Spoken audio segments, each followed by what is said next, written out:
Indian సినిమాలు మన local market ను మాత్రమే టార్గెట్ చేస్తే చాలు అనుకునేవాళ్ళు దర్శక నిర్మాతలు. కానీ ఇప్పుడు వాళ్ళ ఆలోచనలు మారిపోయాయి.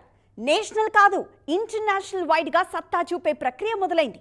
ప్రమోషన్స్ నుంచే ఈ పద్ధతులు ఫాలో అయిపోతున్నారు మేకర్స్. మరి దీనికోసం ఎవరెవరు ఏం చేస్తున్నారు ఎక్స్క్లూజివ్ గా చూద్దాం. రాజమౌళి ఏం చేసినా ఇంటర్నేషనల్ రేంజ్ లో మోత మోగుతుంది. ఇప్పుడు బాహుబలి నుంచి ఆయన స్టైల్ మారిపోయింది.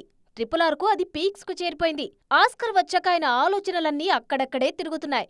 ఇండియన్ సినిమా చేస్తున్నా international planning, pan world ideas తో రఫ్ఫాడిస్తున్నారు జక్కన్న. ప్రస్తుతం తెరకెక్కిస్తున్న వారణాసి సినిమా కోసం రాజమౌళి ప్లానింగ్స్ పీక్స్ లో ఉన్నాయి. ఇప్పటికీ సినిమాను ఇంటర్నేషనల్ ఆడియన్స్ కు చేరువ చేస్తున్నారు. చేసేది తెలుగు సినిమానే అయినా టార్గెట్ మాత్రం గ్లోబల్ రీచ్ అంటున్నారు దర్శకధీరుడు. ఇప్పటికే హాలీవుడ్ జర్నలిస్టులతో మీటింగ్స్, ఇంటర్వ్యూలతో బిజీగా ఉన్నారు రాజమౌళి. ప్రస్తుతం ఫ్రాన్స్ లోనే ఉన్నారీన. ఫ్రాన్స్ లో జరిగిన NAC ఇంటర్నేషనల్ యానిమేషన్ ఫిల్మ్ ఫెస్టివల్లో వారణాసి టీజర్ ప్రదర్శించారు రాజమౌళి. ఇదే పర్యటనలో ఫ్రాన్స్ రాజధాని ప్యారిస్ లోనే సినిమాటిక్ ఫ్రాంకైజ్ సంస్థ రాజమౌళి సినిమాలకు శాశ్వత స్థానం కల్పించి ఘనంగా సత్కరించింది. ఇక ఈ మధ్య మెక్సికో ఇంటర్నేషనల్ ఫిల్మ్ ఈవెంట్ లో రామాయణ ప్రమోషన్ జరిగింది. ఏ ఫిల్మ్ ఫెస్టివల్ ను రామాయణ మేకర్స్ వదలట్లేదు. టాక్సిక్ కోసం యష్ కూడా ఇదే చేస్తున్నారు. ఇటు రామాయణ, అటు టాక్సిక్ రెండిట్లోనూ ఈయన నటిస్తుండడమే కాదు, నిర్మాణ భాగస్వామిగా ఉండడంతో ఇంటర్నేషనల్ మార్కెట్ ను క్యాష్ చేసుకునే పనిలో పడ్డారు. ఇక అల్లు అర్జున్ రాకా సినిమా సైతం హాలీవుడ్ మేకర్స్ తోనే టైఅప్ అయ్యారు. మొత్తానికి ఇంటర్నేషనల్ మార్కెట్ గ్రాబ్ చేయడానికి మన మేకర్స్ విశ్వ ప్రయత్నాలు చేస్తున్నారు. ఎన్నో ఏళ్లుగా NTR అభిమానులు 1000 కళ్లతో వేచి చూస్తున్న క్షణం రానే వచ్చింది. ఇండియన్ సినిమా హిస్టరీలోనే మోస్ట్ వెయిటెడ్ మైథలాజికల్ సినిమాకి సంబంధించిన అధికారిక ప్రకటన వచ్చేసింది. త్రివిక్రమ్ డ్రీమ్ ప్రాజెక్ట్ NTR ఎన్నాళ్ల నుంచో వెయిట్ చేస్తున్న గాడ్ ఆఫ్ వార్ ఎలా ఉండబోతోంది? ఈ ప్రాజెక్ట్ కు సంబంధించిన అప్డేట్స్ ఏంటి? ఇవన్నీ ఈ స్టోరీలో చూద్దాం. అరవింద్ సమేత తర్వాత తారక్ త్రివిక్రమ్ కాంబినేషన్ లో మరో సినిమా ఇప్పటికే రావాలి. ఆ మధ్య అనౌన్స్ చేసి మరీ ఆపేశారు సినిమా. ఆ తర్వాత అల్లు అర్జున్ తో సినిమా ప్రకటించి చివరికి గుంటూరు కారం చేశారు గురూజీ. మహేష్ సినిమా విడుదలయ్యాక అల్లు అర్జున్ తో ఓ సినిమా ప్రకటించినా కూడా అది చేతులు మారి తారక్ చేతుల్లోకి వచ్చేసింది. నిజానికి అల్లు అర్జున్ త్రివిక్రమ్ కాంబినేషన్ లోనే గాడ్ ఆఫ్ వార్ రావాల్సి ఉంది. అధికారిక ప్రకటన వచ్చిన తర్వాత ఈ ప్రాజెక్టులో హీరో మారిపోయారు. ఇందులో తాను కార్తికేయ స్వామిగా నటించబోతున్నట్లు అధికారికంగా NTR కన్ఫర్మ్ చేశారు. శివుడి కుమారుడు, పార్వతి గర్వకారణం, దేవసేనాని మరోసారి త్రివిక్రమ్తో అంటూ స్వయంగా NTR తన సోషల్ మీడియా వేదికగా వెల్లడించారు. వన్ స్పేర్ వన్ పర్పస్ అనే ట్యాగ్ లైన్ తో ఉన్న ఈ పోస్టర్లో ఆదిశంకర్లు ప్రవచించిన సుబ్రహ్మణ్య స్తోత్రంలోనే సంస్కృత శ్లోకం ఉంది. నాకు శబ్దం తెలియదు, అర్థం తెలియదు, పద్యం తెలియదు, గద్యం తెలియదు, 6 ముఖములు గల నా రూపం నా మనసులో ప్రకాశిస్తుంది అనేది దీని తెలుగు అర్థం. డ్రాగన్ తర్వాత తన పూర్తి ఫోకస్ ఈ సినిమాపైకి షిఫ్ట్ చేయనున్నారు తారక్. కార్తికేయ స్వామిగా NTR నటిస్తున్నారనే విషయం తెలియగానే తమ క్రియేటివిటీకి పని చెప్పడం మొదలు పెట్టారు ఫ్యాన్స్. సోషల్ మీడియాలో తారక్ ను ఆ కుమారస్వామి లుక్ లో ఉన్న ఫోటోలను, వీడియోలను AI లో ఎడిట్ చేస్తున్నారు. ఇవి కూడా బాగా వైరల్ అవుతున్నాయి. Harika Hasini, NTR arts banners ఈ సినిమాను సంయుక్తంగా నిర్మిస్తున్నాయి. ఏజ్ కు తగ్గ పాత్రలు చేస్తే ఓకే, కానీ ఒక్కోసారి ఏజ్ కు మించిన పాత్రలు చేస్తున్నారు మన హీరోయిన్లు. సీనియర్ హీరోలతో నటించడం వరకు ఓకే, కానీ ఆ సీనియర్స్ ఏజ్ కు తగ్గట్లు తల్లి పాత్రలకి కూడా సరే అనేస్తున్నారు. 30లోకి కూడా రాకముందే మిడిల్ ఏజ్ క్యారెక్టర్స్ కు సై అంటున్నారు. ఆఫర్స్ లేక ఇలా చేస్తున్నారా, లేదంటే కెరియర్ మొదట్లోనే ప్రయోగాలు చేస్తున్నారా? ఈ పాటలో చూస్తున్న హీరోయిన్ ఇప్పుడు ఇద్దరు పిల్లల తల్లిగా నటిస్తున్నారంటే నమ్మడం సాధ్యమేనా? KGF సినిమాతో ఓవర్ నైట్ స్టార్ అయిన శ్రీనిధి శెట్టి ఆ తర్వాత హిట్ 3, తెలుసు కదా లాంటి సినిమాలో వయసుకి తగ్గ పాత్రల్లోనే నటించారు. కానీ ఆదర్శ కుటుంబంలో మాత్రం వయసుకు మించిన పాత్ర చేస్తున్నారు. వెంకీ సినిమాలో శ్రీనిధి పాత్ర చాలా భిన్నంగా ఉండబోతుంది. వెంకటేష్ లాంటి సీనియర్ హీరోకు జోడీగా నటించడం వరకు ఓకే, కానీ వయసులో కూడా అలాంటి పాత్రే చేయడం వెనక అంతరార్థమే అర్థం కావట్లేదు. ఇప్పుడు ఆదర్శ కుటుంబంలో టీనేజ్ పిల్లలకు అమ్మగా నటిస్తున్నారు ఈ బ్యూటీ. 2 ఏళ్ల కింద లక్కీ భాస్కర్లో మీనాక్షి చౌదరి సైతం ఇలాగే తన వయసుకు మించిన పాత్రలో ఓ పిల్లాడి తల్లిగా నటించారు. 30లోకి కూడా ఎంట్రీ ఇవ్వకముందే 40 ఏళ్ల పాత్రలో నటించారు ఆషికా రంగనాథ్. 2 ఏళ్ల కింద సంక్రాంతికి విడుదలైన నాగార్జున నా సామిరంగా సినిమాలో ఆషిక చేసిన పాత్ర ఆమె ఏజ్ కంటే డబుల్. అందులో మిడిల్ ఏజ్ పాత్రలో మెప్పించారు ఈ బ్యూటీ. ఆ ఇమేజ్ నుంచి బయటపడ్డానికి భర్త మహాశైలకు విజ్ఞప్తిలో ఫుల్ గ్లామర్ గా కనిపించారు ఆషిక. జెస్సీ ఫేమ్ శ్రద్ధా శ్రీనాథ్ సైతం కెరీర్ మొదటి నుంచి తన వయసుకు మించిన పాత్రల్లోనే నటిస్తూ వస్తున్నారు.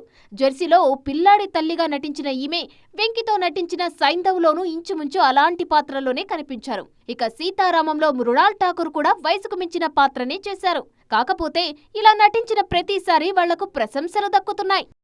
మార్పు మంచికే అంటారు కదా, మరి రవితేజ విషయంలోనూ ఇదే జరుగుతోందా? రొటీన్ మోసం మాస్ కథల నుంచి ఆయన బ్రేక్ తీసుకున్నారు. మరి ఆయన నుంచి బ్రేక్ తీసుకున్న విజయం డిఫరెంట్ కథలతో సాధ్యమవుతుందా? విభిన్నమైన సినిమాలతో వస్తున్న మాస్ రాజా బాక్సాఫీస్ దగ్గర మళ్ళీ మ్యాజిక్ చేయగలరా? ఇరుముడితో కంబ్యాక్ ఇస్తారా?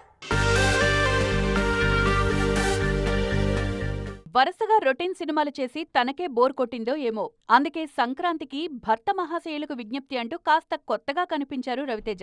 ఆ సినిమా నిరాశపరిచిన మాస్ రాజా ఫ్యాన్స్ మాత్రం కనీసం రొటీన్ కథలకు బ్రేక్ ఇచ్చావన్నా అంటూ హ్యాపీ అయ్యారు.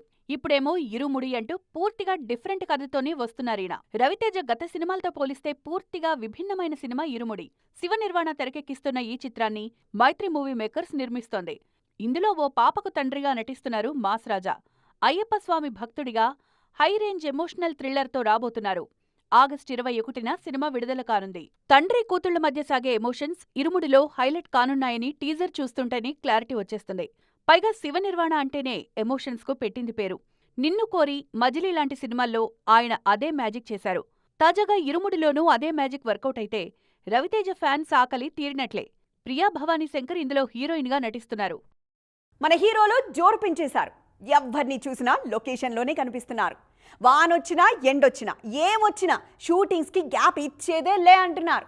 ఒకరిద్దరు మినహాయిస్తే మిగతా వాళ్ళందరూ షూటింగ్స్తో బిజీగా ఉన్నారు. సీనియర్ హీరోలు సైతం నెక్స్ట్ ప్రాజెక్ట్స్ పై ఫోకస్ పెంచేశారు. మరి ఎవరి షూటింగ్ ఎక్కడ జరుగుతుందో చూద్దామా? ముందుగా హెలో నేటివ్ స్టూడియోలో జరుగుతున్న షూటింగ్స్ ను చూద్దాం. నాని శ్రీకాంత్ వదిల కాంబినేషన్ లో వస్తున్న ప్యారడీస్ తో పాటు ప్రియదర్శితో ఎస్ ఒరిజినల్స్ నిర్మిస్తున్న సినిమా, ప్రశాంత్ వర్మ కథ అందిస్తున్న అధీరా సినిమా షూట్స్ జరుగుతున్నాయి. చిరంజీవి బాబీ సినిమా షూట్ పఠాన్ చెరులో మొదలైంది. అక్కడే కీలక సన్నివేశాల చిత్రీకరణ జరుగుతుంది. ప్రభాస్ ఫౌజీ షూట్ RFCలో జరుగుతుంది. అక్కడే NTR Prashanth Neel dragon cinema shoot కూడా జరుగుతుంది. స్పిరిట్ షూటింగ్ అజీజ్ నగర్ లో జరుగుతుంది. అల్లు అర్జున్ రాకా షూటింగ్ కొన్ని నెలలుగా ముంబైలోనే జరుగుతుంది. వారణాసి షూట్ శంషాబాద్ తాహీర్ స్టూడియోలో జరుగుతుండగా వెంకటేష్, అనిల్ రావిపూడి, కళ్యాణ్ రామ్ షూట్ మోకిళ్లలో జరుగుతుంది. త్రివిక్రమ్ తెరకెక్కిస్తున్న ఆదర్శ కుటుంబం, శ్రీ విష్ణు, రామ్ అబ్బరాజు షూట్స్ శంకర్పల్లిలో జరుగుతున్నాయి. గోపీచంద్, వెంకట్ కాంబినేషన్ లో వస్తున్న సింగతో పాటు రవితేజ, శివ నిర్వాణ కాంబోలో వస్తున్న ఇరుముడి కొత్త షెడ్యూల్స్ అల్యూమినియం ఫ్యాక్టరీలో జరుగుతున్నాయి. ఇక రణబాలి షూటింగ్ బేతంచెర్ల సమీపంలో జరుగుతుంది. కెరియర్లోనే ది మోస్ట్ ఛాలెంజింగ్ జర్నీకి శ్రీకారం చుట్టారు రామ్ పోతినేని. హీరోగా ఈయన ఏమంత ఫామ్లో లేరిప్పుడు. ఇలాంటి సమయంలో మరింత రిస్క్ తీసుకుంటున్నారు ఈ హీరో. ఏకంగా స్వీయ దర్శకత్వంలో సినిమాకి కొబ్బరికాయ కొట్టేశారు. మరి దర్శకుడిగా రామ్ డెబ్యూ ప్రాజెక్ట్ ఎలా ఉండబోతోంది? నియో నోయర్ బ్యాక్ డ్రాప్ అంటే ఏంటి? దాంతో రాపో 23కి ఏంటి లింక్? నటుడిగా తానేంటో ఆడియన్స్ కు 20 ఏళ్లుగా చూపిస్తూనే ఉన్నారు రామ్ పోతినేని. అందుకే గతేడాది నుంచి తనలోని ఇతర టాలెంట్స్ అన్నీ బయటపెడుతున్నారు. ఆల్రెడీ ఆంధ్ర కింగ్ తాలూకా సినిమాలో లిరిక్ రైటర్ గా సత్తా చూపించిన రామ్ అదే సినిమాలో గాయకుడిగానూ మారారు. ఇప్పుడేకంగా దర్శకుడిగా మారి మొదటి సినిమాకు క్లాప్ కొట్టేశారీయన. రాపో 23 అనే వర్కింగ్ టైటిల్ తో వస్తున్న ఈ చిత్రానికి కథను స్వయంగా రామ్ రాశారు. నియో నోయర్ బ్యాక్ డ్రాప్ అంటే పూర్తిగా థ్రిల్లింగ్ అంశాల చుట్టూ సాగే సైకలాజికల్ యాక్షన్ డ్రామాగా దీన్ని రూపొందిస్తున్నారు రామ్ పోతినేని. ఇందులో క్యారెక్టరైజేషన్స్ భిన్నంగా ఉండబోతున్నాయి. తన కెరీర్లోనే మోస్ట్ ఛాలెంజింగ్ క్యారెక్టర్ చేయబోతున్నారు ఎనర్జెటిక్ స్టార్. రాపో 23లో నివేద పేత్రాజ్ హీరోయిన్ గా ఎంపికయ్యారని తెలుస్తోంది.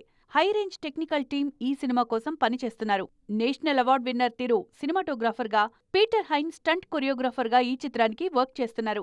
మొత్తానికి టాప్ టెక్నీషియన్స్ తో వస్తున్న ఈ డార్క్ సైకలాజికల్ థ్రిల్లర్ రామ్ కు ఎలాంటి ఫలితాన్నిస్తుందో చూడాలి. ఇది ఈ రోజు ఎక్స్క్లూజివ్. మరిన్ని ఎంటర్టైన్మెంట్ అప్డేట్స్ కోసం చూస్తూనే ఉండండి TV9.